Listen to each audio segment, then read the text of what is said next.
dilihat dulu sekeliling mejanya, kalau ada sampah boleh tolong dibersihkan ya. Dan pastikan tempat duduk kalian itu bersih dan nyaman untuk siap belajar, oke? Oke. Oke, ketua kelas boleh untuk memimpin doanya terlebih dahulu. Baik Bu, terima kasih. Mari teman-teman, sebelum kita memulai pelajaran pada pagi hari ini kita berdoa. Berdoa dimulai. Berdoa selesai. Oke, terima kasih ya Nak Yudis. Oke, sekretaris, gimana? Apakah hari ini hadir semua? Hadir semua Bu. Oke, alhamdulillah hadir semua ya hari ini. Sepertinya sangat semangat sekali untuk mengikuti pelajaran Ibu. Iya, Iya. Oke, Ibu ada kata-kata motivasi nih untuk hari ini. Yaitu kata-katanya, setiap hari adalah kesempatan kalian untuk menjadi lebih baik dari hari kemarin. Jadi Ibu harap anak-anak sekalian harus tetap fokus pada tujuan, harus ikut belajar, dan jangan takut untuk mencoba hal baru, oke? Oke, Bu. Oke, untuk itu boleh dipersiapkan dulu nih alat tulisnya. Udah siap? Sudah. Dulu ya. Oke, Bu. Oke, nah Ibu mau bertanya nih, kira-kira ada yang masih ingat nggak minggu lalu itu kita belajar tentang apa? Ya Bu, Boleh? minggu lalu kita belajar tentang lembaga di bidang ekonomi Bu. Oke, tepat sekali. Boleh tepuk tangan untuk Natania. Tepat sekali ya. Bahwasanya minggu lalu itu kita belajar tentang peran lembaga negara di bidang ekonomi. Nah, minggu ini kita akan belajar tentang peran lembaga negara di bidang sosial dan budaya.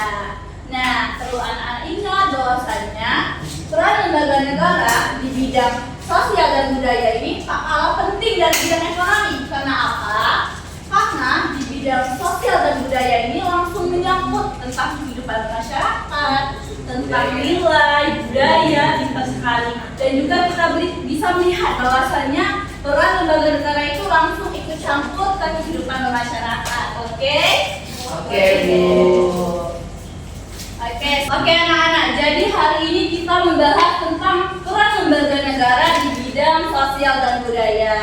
Kita masuk ke pengertiannya dulu nih, yaitu di bagian lembaga sosial. Bahwasanya menurut Hatton dan Han tahun 1999 merupakan sistem norma untuk mencapai suatu tujuan atau kegiatan yang dilakukan oleh masyarakat itu yang dianggap penting. Kemudian kalau untuk di pengertian lembaga budaya itu adalah lembaga publik yang berperan penting dalam pengembangan budaya, seni, ilmu pengetahuan, dan pendidikan masyarakat.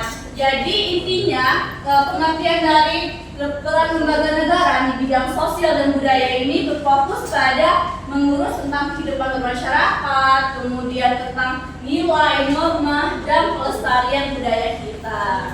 Oke. Kemudian kita bahas tentang peran lembaga negara di bidang sosial dan budaya. Nah, ingat anak-anak bahwasanya setiap peran lembaga negara itu memiliki tanggung jawabnya masing-masing. Nah, di sini kita akan membahas tentang peran lembaga negara di bidang sosial. Yang pertama itu tentunya harus menjaga keutuhan masyarakat. Dimana kalau kita menjaga keutuhan masyarakat, tidak akan adanya konflik sosial. Kemudian kita harus menuntun perilaku yang baik di dalam masyarakat, yaitu harus menggunakan norma dan nilai yang berlaku di masyarakat, dan juga harus menjaga ketertiban sosial. Kemudian kalau di bidang budaya sendiri itu harus berfokus pada pelestarian budaya, di mana kita itu harus menjaga dan juga harus memperkenalkan budaya Indonesia kita itu ke dunia internasional.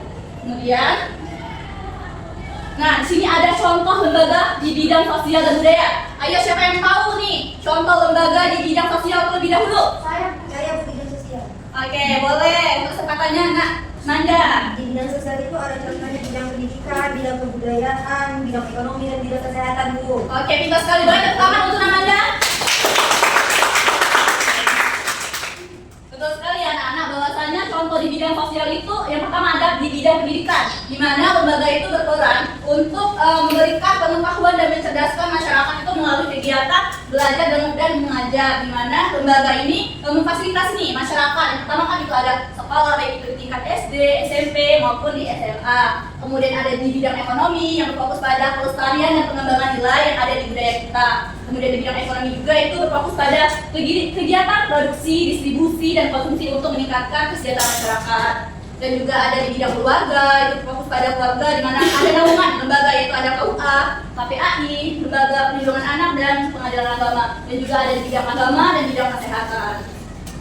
Nah, lanjut ke bidang budaya. Siapa yang tahu nih contoh dari lembaga peran di bidang budaya? Saya Bu. Oke, boleh Nggak Junita? Jadi contoh lembaga budaya di bidang budaya itu ada lembaga kesenian, museum, lembaga adat dan juga taman budaya Bu. Oke, pintar sekali. Boleh tepuk tangan untuk Nggak Junita?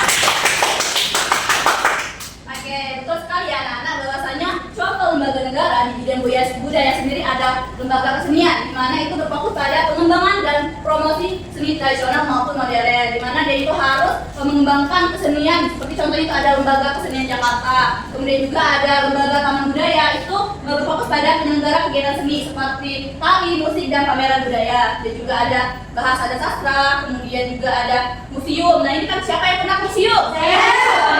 Kalau pernah ke museum berarti anak-anak pernah yang melihat suatu benda-benda yang bersejarah. Oke, itu salah satunya ya perannya. Nah, oke. Di sini ada yang ingin bertanya terkait seputar materi saya ibu jelaskan? Boleh nggak Kak Mafira? Sebenarnya mengenai budaya, apakah budaya asing selalu berdampak buruk atau bisa berdampak positif bagi sosial budaya? Oke, pertanyaan yang sangat menarik dengan materi kita hari ini. Bahwasanya budaya asing itu tak selalu membawa dampak negatif untuk masuk ke wilayah Indonesia, di mana kita itu harus bisa menyaring apakah budaya asing yang bisa masuk ke Indonesia itu tidak melanggar nilai-nilai Pancasila. Kalau memang melanggar itu jangan kita ikuti ya anak-anak. Paham? Paham. Oke, ada yang bertanya lagi? Cukup. Oke, untuk itu ibu simpulkan ya bahwasannya lembaga sosial itu tentunya berfungsi untuk memberikan pedoman perilaku kepada masyarakat, kemudian harus menjaga keutuhan dan juga kesatuan sosial.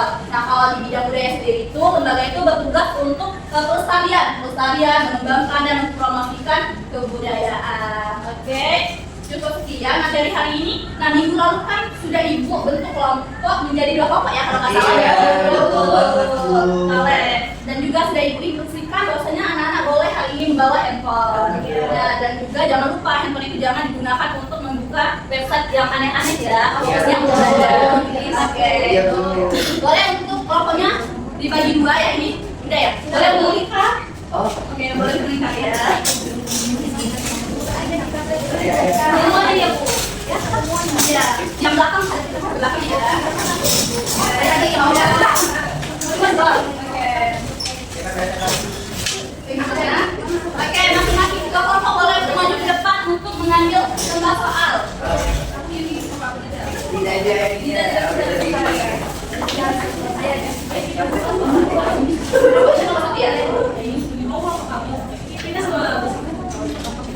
Oke, nah, udah ada semua soalnya? Oke, di dalam soal itu ada perintah, bahwasanya itu ada kasus ya anak-anak. Nah, di mana dalam kasus itu anak-anak harus menyelesaikan nih analisis penyebab, kemudian dampaknya dan juga upaya. Boleh untuk dikembangkan dalam bentuk PPT menggunakan Canva ya. Ya, boleh berarti masing-masing.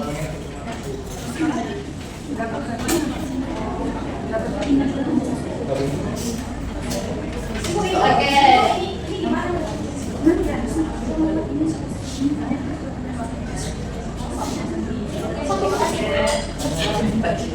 Oke, gimana? Ada kendala nggak? Ya ada kan?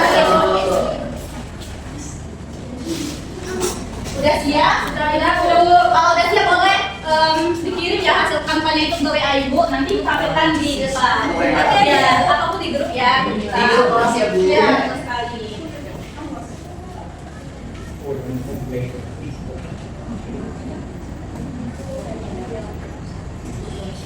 Gimana anak sudah? Kayaknya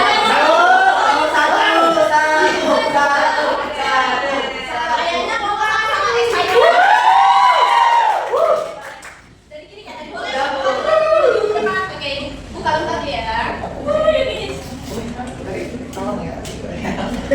Nah, ya, izin Bu. Jadi kami dari kelompok 1 sudah membuat PowerPoint kami. Di sini ada Yudis, Dinda, Rahayu, Anika, Manfira, Yunita, Nabila, Azara, Putera Syarifah dan Rifat Marabadani. Yudis mewakili untuk mempresentasikan Bu, izin ya Bu. untuk hasil kami. Jadi kasus pagelaran seni ketoprak di Desa Megal, Jawa Tengah, jadi itu merupakan kasus seni Bu yang berkaitan dengan sosial budaya. Seni ketoprak itu sebuah warisan budaya tak benda dari Jawa Tengah dan menghadapi tantangan sekaligus peluang untuk terus berkembang. Nah, jadi kami juga mencantumkan peran pemerintah daerah dalam pelestarian ketoprak. Yang pertama ada dukungan penuh, terus pengakuan warisan dan fasilitasi kegiatan. Itu peran pemerintah dalam menjaga pelestarian ketoprak. Boleh Bu dibantu? Ya. Nah, jadi tantangannya Bu, yang pertama itu kami sudah mencari di literatur. Yang pertama itu ada minimnya minat generasi muda. Salah satu tantangan terbesar dalam menjaga warisan kesenian ini adalah pengaruh budaya modern Bu, kurangnya edukasi tentang seni lokal dan panggung yang kurang menarik bagi audiens muda. Kemudian ada di pendanaan, kurangnya anggaran yang memadai. Menjadi hambatan utama adalah pengembangan dan promosi seni ketoprak, seperti biaya produksi yang tinggi, kurangnya sponsor dan investasi, dan alokasi dana yang belum optimal.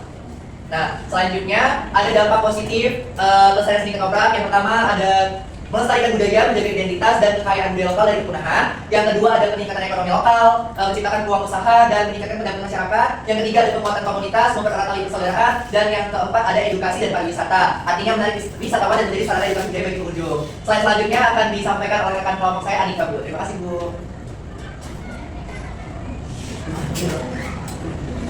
Oke, baik, selanjutnya di sini kami membuat strategi dari dalam strategi optimalisasi dan pelibatan pemuda. Yang pertama itu dengan cara edukasi dan lokal karya. Nah, di situ kami mengadakan program pendidikan seni ketoprak di sekolah dan komunitas. Selanjutnya ada promosi digital. Nah, di sini kami memanfaatkan media sosial dan platform digital untuk menariknya generasi muda. Selanjutnya ada kolaborasi modern. Nah, di sini kami menggabungkan elemen ketoprak dengan seni kontemporer atau festival.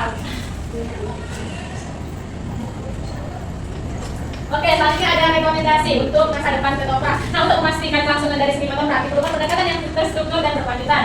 Nah, di situ kita dapat mengidentifikasi masalah dan dampak. Di situ kita melakukan studi mendalam untuk memahami akar masalah dan implikasinya terhadap ketoprak. Selanjutnya analisis temuan. Nah, di situ kita bisa mengevaluasi data yang terkumpul untuk merumuskan solusi yang efektif dan tepat sasaran. Selanjutnya kita menentukan strategi yang komprehensif, di mana kita di situ merancang aksi jangka panjang yang melibatkan berbagai pemangku kepentingan. Selanjutnya ada pelibatan masyarakat.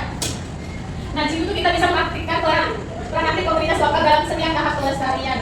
Nah, mungkin itu saja Bu jawaban dari kelompok kami. Oke. Terima kasih. Siap. Oke, terima kasih pada kelompok 1 yang sudah memaparkan materinya dengan baik. Boleh tepuk tangan. Oke, bisa kita lihat ya anak-anak bahwasanya dari kasus ketoprak di pagelaran ini bisa kita lihat bahwasanya itu sangat membutuhkan peran lembaga negara di bidang sosial dan budaya.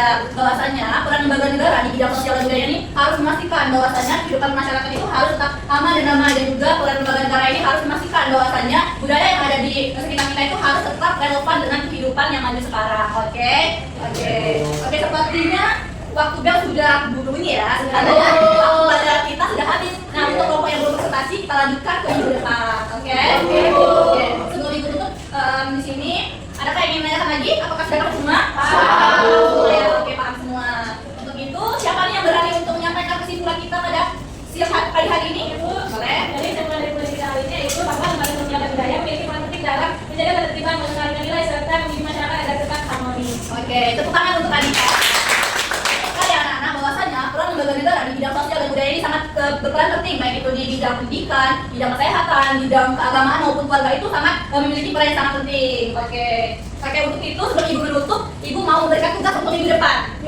Nanti dikerjakan di rumah ya. Ini ibu serahkan di ketua kelas, nanti kalian ambil ya sama ketua kelas. Oke, nanti kalau tadi ya.